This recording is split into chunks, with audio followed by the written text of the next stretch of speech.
సంవత్సరకాల Bible పఠన ప్రణాళికలో 150వ రోజు మే 29వ తారీఖు. ఈనాటి అనుదిన బైబిల్ పఠనములో 4 అధ్యాయములు పరిశుద్ధ గ్రంథంలోని పాత నిబంధన గ్రంథము నుండి ద్వితీయోపదేశకాండము 15వ అధ్యాయము, 16వ అధ్యాయము, 17వ అధ్యాయము, 18వ అధ్యాయము. ఈనాటి భాగంలోని 4 అధ్యాయములలో మొదటి అధ్యాయము ద్వితీయోపదేశకాండము 15వ అధ్యాయంలో ఉన్న 22 వచనములు. 7వ సంవత్సరాంతమున విడుదల ఇయ్యవలెను. ఆ గడువు రీతి ఏదనగా తన పొరుగువానికి అప్పించిన ప్రతి అప్పులవాడు దానికి గడువు ఇయ్యవలెను. అది యెహోవాకు గడువు అనబడును గనుక అప్పిచ్చినవాడు తన పొరుగువానినైనను తన సహోదరునినైనను నిర్బంధింపకూడదు. అన్యుని నిర్బంధింపవచ్చును గాని నీ సహోదరుని యొద్దనున్న దానిని విడిచిపెట్టవలెను. నీవు స్వాధీనపరుచుకున్నట్లు నీ దేవుడైన యెహోవా నీకు స్వాస్థ్యముగా ఇచ్చుచున్న దేశములో యెహోవా నిన్ను నిశ్చయముగా ఆశీర్వదించును. కావున నేడు నేను నీకు ఆజ్ఞాపించుచున్న ఈ ఆజ్ఞలనన్నిటినీ అనుసరించి నడుచుకొనుటకు నీ దేవుడైన యెహోవా మాటను జాగ్రత్తగా వినిన యెడల మీలో బీదలు ఉండనే ఉండరు. ఏలయనగా నీ దేవుడైన యెహోవా నీతో చెప్పియున్నట్లు నిన్ను ఆశీర్వదించును గనుక నీవు అనేక జనములకు అప్పిచ్చదువు గాని అప్పు చేయవు, అనేక జనములను ఏలుదువు గాని వారు నిన్ను ఏలరు. ద్వితీయోపదేశకాండము 15వ అధ్యాయము 7వ వచనము నుండి. నీ దేవుడైన యెహోవా నీకిచ్చుచున్న దేశమందు నీ పురములలో ఎక్కడనైనను నీ సహోదరులలో ఒక బీదవాడు ఉండిన యెడల బీదవాడైన నీ సహోదరుని కరుణింపకుండా నీ హృదయమును కఠినపరుచుకొనకూడదు. నీ చెయ్యి ముడుచుకొనక వాని కొరకు అవశ్యముగా చెయ్యి చాచి వాని అక్కర చొప్పున ఆ అక్కరకు చాలినంత అవశ్యముగా వానికి అప్పియ్యవలెను. విడుదల సంవత్సరమైన 7వ సంవత్సరము సమీపమైనదని చెడ్డ తలంపు నీ మనసులో పుట్టకయుండునట్లు జాగ్రత్త పడుము. బీదవాడైన నీ సహోదరుని ఎడల కటాక్షము చూపక నీవు వానికేమీయూ ఇయ్యకపోయిన ఎడల వాడొకవేళ నిన్ను గూర్చి యెహోవాకు మొర్రపెట్టును. అది నీకు పాపమగును. నీవు నిశ్చయముగా వానికి ఇయ్యవలెను. వానికిచ్చినందుకు మనసులో విచారపడకూడదు. ఇందువలన నీ దేవుడైన యెహోవా నీ కార్యములన్నిటిలోనూ నీవు చేయు ప్రయత్నములన్నిటిలోనూ నిన్ను ఆశీర్వదించును. బీదలు దేశములో ఉండక మానరు. అందుచేత నేను నీ దేశములోనున్న నీ సహోదరులకు దీనులకును బీదలకును అవశ్యముగా నీ చెయ్యి చాపవలెనని నీకు ఆజ్ఞాపించుచున్నాను. ద్వితీయోపదేశకాండము 15వ అధ్యాయము 12వ వచనము నుండి. నీ సహోదరులలో హెబ్రీయుడే గాని హెబ్రీయురాలే గాని నీకు అమ్మబడి 6 సంవత్సరములు నీకు దాస్యము చేసిన ఎడల 7వ సంవత్సరమున వాని విడిపించి నీ యొద్ద నుండి పంపివేయవలెను. అయితే వాని విడిపించి నీ యొద్ద నుండి పంపివేయునప్పుడు నీవు వట్టి చేతులతో వాని పంపివేయకూడదు. నీవు ఐగుప్తు దేశములో దాసుడివై ఉన్నప్పుడు నీ దేవుడైన యెహోవా నిన్ను విమోచించనని జ్ఞాపకము చేసుకుని నీ మందలోను నీ కళ్ళములోను నీ ద్రాక్ష గానుగలోను కొంత అవశ్యముగా వానికి ఇయ్యవలెను. నీ దేవుడైన యెహోవా నిన్ను ఆశీర్వదించి నీకు అనుగ్రహించిన దానిలో కొంత వానికి ఇయ్యవలెను. ఆ హేతువు చేతను నేను ఈ సంగతి నేడు నీకాజ్ఞాపించి ఉన్నాను. అయితే నీ యొద్ద వానికి మేలు కలిగినందున నిన్నును నీ ఇంటి వారిని ప్రేమించుచున్నాను గనుక నేను నీ యొద్ద నుండి వెళ్ళిపోనని అతడు నీతో చెప్పిన ఎడల నీవు కదురును పట్టుకుని తలుపులోనికి దిగునట్లుగా వాని చెవికి దానిని గుచ్చవలెను. ఆ తరువాత అతడు నిత్యము నీకు దాసుడై ఉండును. అలాగుననే నీవు నీ దాసీకిని చేయవలెను.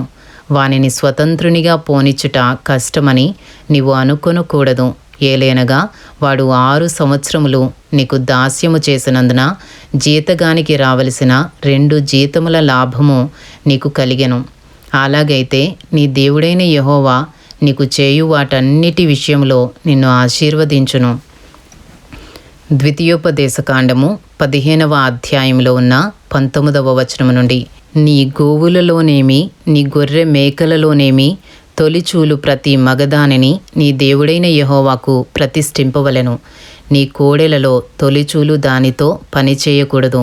నీ గొర్రె మేకలలో తొలిచూలు దాని బొచ్చు కత్తిరింపకూడదు. యెహోవా ఏర్పరచుకున్న స్థలమున నీవును నీ ఇంటివారును నీ దేవుడైన యెహోవా సన్నిధిని ప్రతి సంవత్సరము దానిని తినవలెను. దానిలో లోపము అనగా దానికి కుంటితనమైనను గ్రుడ్డితనమైనను మరి ఏ లోపమైనను ఉండిన ఎడల నీ దేవుడైన యెహోవాకు దాని అర్పింపకూడదు. జింకను దుప్పిని తినునట్లు నీ పురములలో పవిత్రులు దానిని తినవచ్చును. వాటి రక్తమును మాత్రము నీవు తినకూడదు. నీళ్ల వలె భూమి మీద దాని పారబోయవలెను. ఇంతటితో ద్వితీయోపదేశకాండము 15వ అధ్యాయంలో ఉన్న 22 వచనములు పూర్తి చేయబడినవి. ఈనాటి భాగంలోని 4 అధ్యాయములలో 2వ అధ్యాయము ద్వితీయోపదేశకాండము 16వ అధ్యాయంలో ఉన్న 22 వచనములు. అబీబు నెలను ఆచరించి నీ దేవుడైన యెహోవాకు పస్కా పండుగ జరిగింపవలను. ఏలయనగా అబీబు నెలలో రాత్రివేళ నీ దేవుడైన యెహోవా ఐగుప్తులో నుండి నిన్ను రప్పించెను. యెహోవా తన నామమును స్థాపించుటకై ఏర్పరచుకున్న స్థలములోనే నీ దేవుడైన యెహోవాకు పస్కాను ఆచరించి గొర్రె మేకలలో గాని గోవులలో గాని బలి అర్పింపవలెను. పస్కా పండుగలో పొంగిన దేనినైనను తినకూడదు. నీవు త్వరపడి ఐగుప్తు దేశములో నుండి వచ్చితివి కదా. నీవు ఐగుప్తు దేశములో నుండి వచ్చిన దినమును నీ జీవితములన్నిటిలో జ్ఞాపకము చేసుకున్నట్లు బాధను స్మరణకు తెచ్చు పొంగని ఆహారమును 7 దినములు తినవలెను. నీ ప్రాంతములన్నిటిలో 7 దినములు పొంగినదేదైనను కనబడకూడదు. మరియు నీవు మొదటి తేదీ సాయంకాలమున వధించిన దాని మాంసములో కొంచెమైనను ఉదయము వరకు మిగిలి ఉండకూడదు. నీ దేవుడైన యెహోవా నీకిచ్చుచున్న పురములలో దేనియందైనను పస్కా పశువును వధింపకూడదు. నీ దేవుడైన యెహోవా తన నామమును స్థాపించుటకై ఏర్పరచుకున్న స్థలములోనే నీవు ఐగుప్తులో నుండి బయలుదేరి వచ్చిన వేళను అనగా సూర్యుడు అస్తమించు సాయంకాలమున పస్కా పశువును వధించి నీ దేవుడైన యెహోవా ఏర్పరచుకున్న స్థలమున దానిని కాల్చి భుజించి ఉదయమున తిరిగి నీ గుడారములకు వెళ్ళవలెను. 6 దినములు నీవు పొంగని రొట్టెలు తినవలెను. 7వ దినము నీ దేవుడైన యెహోవాకు వ్రత దినము. అందులో నీవు జీవనోపాధి అయిన ఏ పనియూ చేయకూడదు. ద్వితీయోపదేశకాండము 16వ అధ్యాయము 9వ వచనము నుండి. 7 వారములను నీవు లెక్కింపవలెను. పంట చేనిపైని కొడవలి మొదట వేసినది మొదలుకొని 7 వారములను లెక్కించి నీ దేవుడైన యెహోవాకు వారముల పండుగ ఆచరించుటకై నీ చేతనైనంత స్వేచ్ఛార్పణమును సిద్ధపరచవలెను. నీ దేవుడైన యెహోవా నిన్ను ఆశీర్వదించిన కొలది దానినియ్యవలెను. అప్పుడు నీవును నీ కుమారుడును నీ కుమార్తెయును నీ దాసుడును నీ దాసీయును నీ గ్రామములలోనున్న లేవీయులను నీ మధ్యనున్న పరదేశులను తల్లిదండ్రులు లేనివారును విధవరాండ్రును నీ దేవుడైన యెహోవా తన నామమును స్థాపించుటకై ఏర్పరచుకున్న స్థలమున నీ దేవుడైన యెహోవా సన్నిధిని సంతోషింపవలెను. నీవు ఐగుప్తులో దాసుడివై ఉండిన సంగతిని జ్ఞాపకము చేసుకుని ఈ కట్టడలను ఆచరించి జరుపుకొనవలెను. ద్వితీయోపదేశకాండము 16వ అధ్యాయము 13వ వచనము నుండి. నీ కళ్ళములో నుండి ధాన్యమును నీ తొట్టిలో నుండి రసమును సమకూర్చినప్పుడు పర్ణశాలల పండుగను 7 దినములు ఆచరింపవలెను. ఈ పండుగలో నీవును నీ కుమారుడును నీ కుమార్తెయును నీ దాసుడును నీ దాసీయును నీ గ్రామములలోనున్న లేవీయులను పరదేశులను తల్లిదండ్రులు లేనివారును విధవరాండ్రును సంతోషింపవలెను. నీ దేవుడైన యెహోవా నీ రాబడి అంతటిలోనూ నీ చేతి పనులన్నిటిలోనూ నిన్ను ఆశీర్వదించును గనుక యెహోవా ఏర్పరచుకున్న స్థలమును నీ దేవుడైన యెహోవాకు 7 దినములు పండుగ చేయవలెను. నీవు నిశ్చయముగా సంతోషింపవలెను. ఏటికి 3 మారులు అనగా పొంగని రొట్టెల పండుగలోను వారముల పండుగలోను పర్ణశాలల పండుగలోను నీ దేవుడైన యెహోవా ఏర్పరచుకున్న స్థలమున నీ మగవారందరూ ఆయన సన్నిధిని కనబడవలెను. వారు వట్టి చేతులతో యెహోవా సన్నిధిని కనబడక నీ దేవుడైన యెహోవా నీకు అనుగ్రహించిన దీవెన చొప్పున ప్రతి వాడును తన శక్తి కొలది ఇయ్యవలెను. ద్వితీయోపదేశకాండము 16వ అధ్యాయము 18వ వచనము నుండి. నీ దేవుడైన యెహోవా నీకిచ్చుచున్న నీ గ్రామములన్నిటను నీ గోత్రములకు న్యాయాధిపతులను నాయకులను నీవు ఏర్పరచుకునవలెను. వారు న్యాయమును బట్టి జనులకు తీర్పు తీర్చవలెను. నీవు న్యాయము తప్పి తీర్పు తీర్చకూడదు, పక్షపాతము చేయకూడదు, లంచము పుచ్చుకొనకూడదు. ఏలైనగా లంచము జ్ఞానుల కన్నులకు గ్రుడ్డితనము కలుగజేయను, నీతిమంతుల మాటలకు అపార్థము పుట్టించును. నీవు జీవించి నీ దేవుడైన యెహోవా నీకిచ్చుచున్న దేశమును స్వాధీనపరుచుకున్నట్లు కేవలము న్యాయమునే అనుసరించి నడుచుకొనవలెను.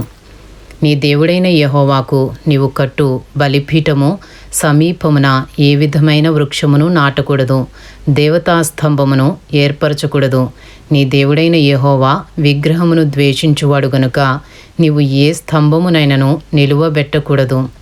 ఇంతటితో ద్వితీయోపదేశకాండము 16వ అధ్యాయంలో ఉన్న 22 వచనములు పూర్తి చేయబడినవి. ఈనాటి భాగములోని 4 అధ్యాయములలో 3వ అధ్యాయము ద్వితీయోపదేశకాండము 17వ అధ్యాయంలో ఉన్న 22 వచనములు. నీవు కలంకమైనను మరి ఏ అవలక్షణమైనను గల ఎద్దునే గాని గొర్రె మేకలనే గాని నీ దేవుడైన యెహోవాకు బలిగా అర్పింపకూడదు. అది నీ దేవుడైన యెహోవాకు హేయము.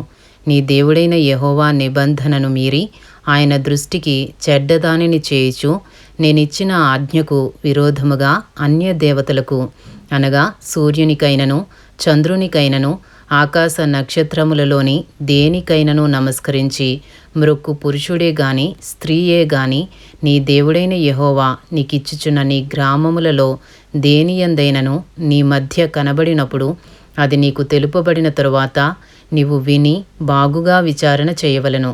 అది నిజమైన ఎడల అనగా అట్టి హేయక్రియ ఇశ్రాయేలీలలో జరిగియుండుట వాస్తవమైన ఎడల ఆ చెడ్డ కార్యము చేసిన పురుషుని గాని స్త్రీని గాని నీ గ్రామముల వెలుపలికి తీసుకుని పోయి రాళ్లతో చావగొట్టవలెను.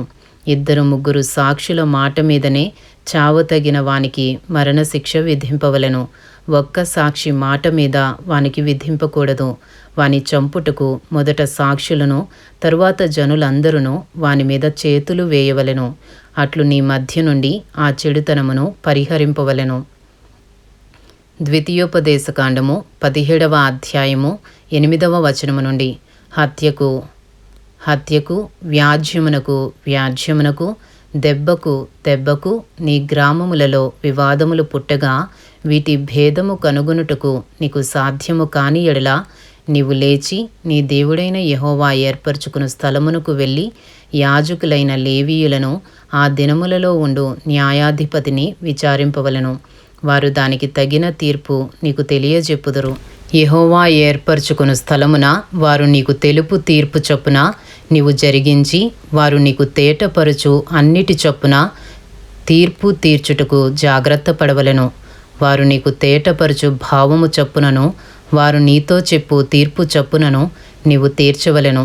వారు నీకు తెలుపు మాట నుండి కుడికి గాని ఎడముకు గాని నీవు తిరగకూడదు. మరియు ఎవడైనను మూర్ఖించి అక్కడ నీ దేవుడైన యెహోవాకు పరిచర్య చేయుటకు నిలుచు యాజకుని మాటనే గాని ఆ న్యాయాధిపతి మాటనే గాని విననొల్లని ఎడల వాడు చావవలెను. అట్లు చెడుతనమును ఇశ్రాయేలీలలో నుండి పరిహరింపవలెను. అప్పుడు జనులందరూ విని భయపడి మూర్ఖ వర్తనము విడిచిపెట్టెదరు.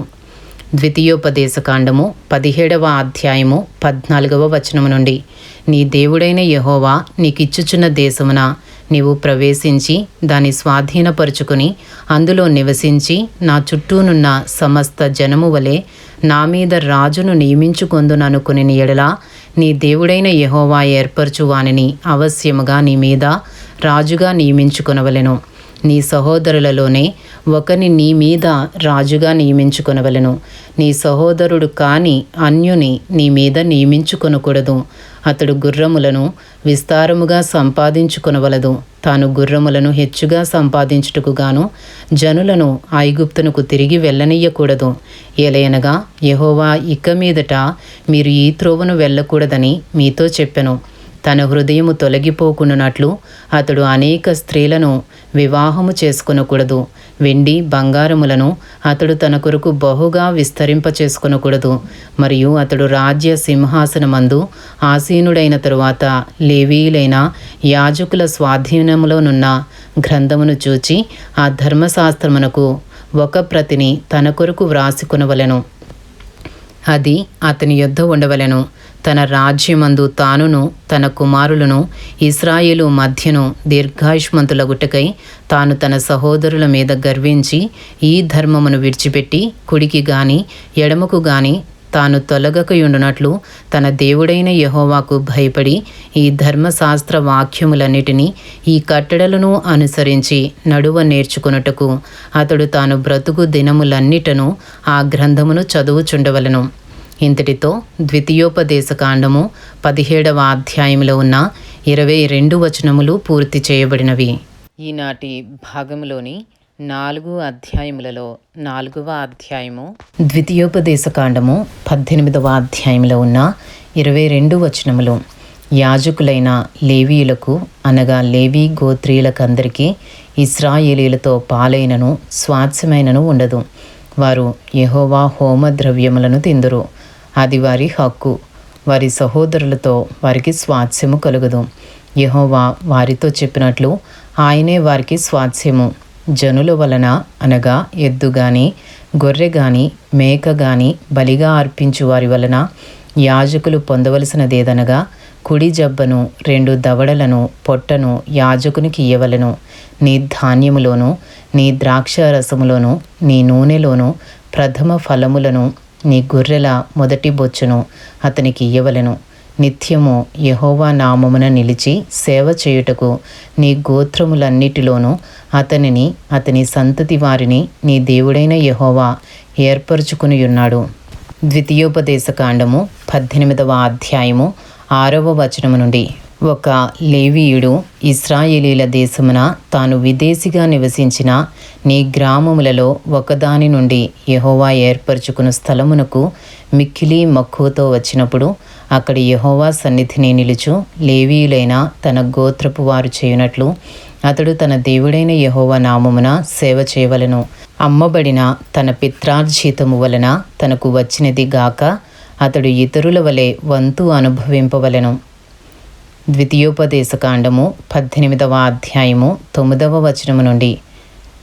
నీ దేవుడైన యెహోవా నీకిచ్చుచున్న దేశమున నీవు ప్రవేశించిన తరువాత ఆ జనముల హేయ కృత్యములను నీవు చేయ నేర్చుకొనకూడదు. తన కుమారులనైనను తన కుమార్తెనైనను అగ్నిగుండము దాటించువానినైనను శకునము చెప్పు సోదెగానినైనను మేఘ శకునములను గాని సర్ప శకునములను గాని చెప్పువానినైనను చిల్లంగి వానినైనను మాంత్రికునినైనను ఇంద్రజాలకునినైనను కర్ణ పిశాచినడుగువానినైనను దయ్యముల యొద్ద విచారణ చేయువానినైనను మీ మధ్య ఉండనీయకూడదు. వీటిని చేయు ప్రతివాడును యెహోవాకు హేయుడు. ఆ హేయములైన వాటిని బట్టి నీ దేవుడైన యెహోవా నీ ఎదుట నుండి ఆ జనములను వెళ్ళగొట్టుచున్నాడు. నీవు నీ దేవుడైన యెహోవా యొద్ద యథార్థపరుడవై ఉండవలెను. నీవు స్వాధీనపరుచుకొనబోవు జనములు మేఘ శకునములను చెప్పువారి మాటను సోదెగాండ్ర మాటను విందురు. నీ దేవుడైన యెహోవా నిన్ను అలాగున చేయనీయడు.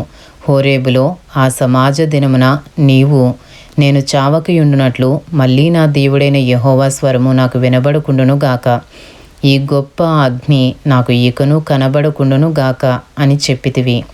ఆ సమయమున నీ దేవుడైన యెహోవాను నీవు అడిగిన వాటన్నిటి చొప్పున నీ దేవుడైన యెహోవా నీ మధ్యను నా వంటి ప్రవక్తను నీ సహోదరులలో నీ కొరకు పుట్టించును. ఆయన మాట నీవు వినవలెను.